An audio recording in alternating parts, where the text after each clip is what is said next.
Hi అండి, అందరికీ నమస్కారం అండి. ఈ వీడియోలో మన ఆధార్ కార్డు పైన వచ్చిన కొత్త అప్డేట్ని ఎక్స్ప్లెయిన్ చేయబోతున్నాను ఫ్రెండ్స్. వీడియోని స్కిప్ చేయకుండా చూడండి. అనగా మొబైల్ నెంబర్ అండ్ అడ్రస్ ఎలా అప్డేట్ చేయాలి. ఆధార్ సెంటర్కి వెళ్ళాల్సిన అవసరం లేదు ఫ్రెండ్స్. గూగుల్ క్రోమ్కి వెళ్ళిన తర్వాత pehchan-uday.gov.in అని టైప్ చేయండి. గూగుల్ ప్లే స్టోర్లో ఆధార్ అనే యాప్ని డౌన్లోడ్ చేసుకోవాలి ఫ్రెండ్స్. ఇన్స్టాల్ చేయాలి.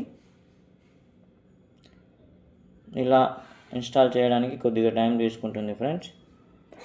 మనం వేరే ఎక్కడ మన ఆధార్ని డౌన్లోడ్ చేసుకోవద్దు, ఇన్స్టాల్ చేసుకోవద్దు. ఓన్లీ గూగుల్ ప్లే స్టోర్లో మాత్రమే ఇన్స్టాల్ చేసుకోవాలండి.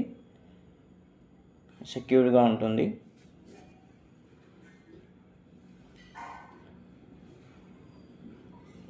తర్వాత నేను ఆల్రెడీ ముందుగానే అప్డేట్ చేసుకున్నాను ఫ్రెండ్స్. ఆధార్ మన ఫేస్ ఐస్తో బ్లింక్ ఇవ్వాలి. ఫేస్ అథెంటికేషన్ ఇచ్చిన తర్వాత మనకి ఒక పాస్వర్డ్ని క్రియేట్ చేసుకోమని చెప్తుంది. నేను పాస్వర్డ్ ఆల్రెడీ క్రియేట్ చేసుకున్నాను. Simple process. మీరు యాప్ ఓపెన్ చేసిన తర్వాత మీకు అర్థమవుతుంది. ఇలా పాస్వర్డ్ ఇచ్చిన తర్వాత ఈ ఆప్షన్స్ కనబడతాయి friends. Service, selective share, download Aadhaar, add to wallet, biometric unlock. ఇట్లా తర్వాత సర్వీసెస్కి వెళ్ళండి ఫ్రెండ్స్. ఎందుకంటే ఇక్కడ మన mobile number and address update చేయడం చెప్తాను. ఫస్ట్ మొబైల్ నెంబర్ అప్డేట్ చేయడానికి మనకి verify current mobile with OTP అంటే కరెంట్ మొబైల్ నెంబర్ ఉండాలి. Verify new mobile with OTP, new mobile నెంబర్ని అప్డేట్ చేయొచ్చు. ఫేస్ అథెంటికేషన్, తర్వాత మేక్ ఏ పేమెంట్ మనం యూపీఐ అంటే ఫోన్పే, గూగుల్ పే ద్వారా చేయొచ్చండి. ఈ ప్రాసెస్ మొత్తం 30 days పడుతుంది ఫ్రెండ్స్. ఆధార్ సెంటర్కి వెళ్ళకుండా మనం ఇంట్లోనే చేసుకోవచ్చండి. అడ్రస్ కూడా అలానే చేసుకోవాలి ఫ్రెండ్స్. అడ్రస్కి మనకు కావాల్సిన అడ్రస్ ప్రూఫ్స్ ఏంటంటే కరెంట్ బిల్, మనకి ఇంకోటి ఎల్పిజి మన పేరు పైన ఉండేటివి కావాలండి.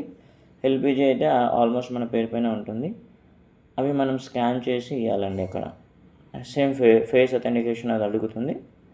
తర్వాత మన ఆధార్ కావాలి అంటే డౌన్లోడ్ చేసుకోవాలి ఫ్రెండ్స్.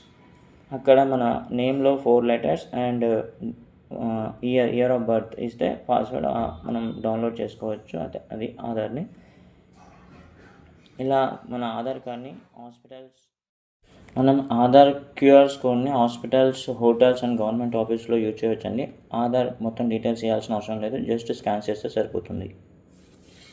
ఈ ఇన్ఫర్మేషన్ మీకు యూస్ఫుల్గా అనిపిస్తే ఈ వీడియోని మీ ఫ్రెండ్స్ అండ్ ఫ్యామిలీ మెంబర్స్కి షేర్ చేయండి ఫ్రెండ్స్. ఇలాంటి మరికొన్ని అప్డేట్స్ కోసం మా ఛానల్ని సబ్స్క్రైబ్ చేసుకోండి. జై హింద్, జై భారత్. Thank you.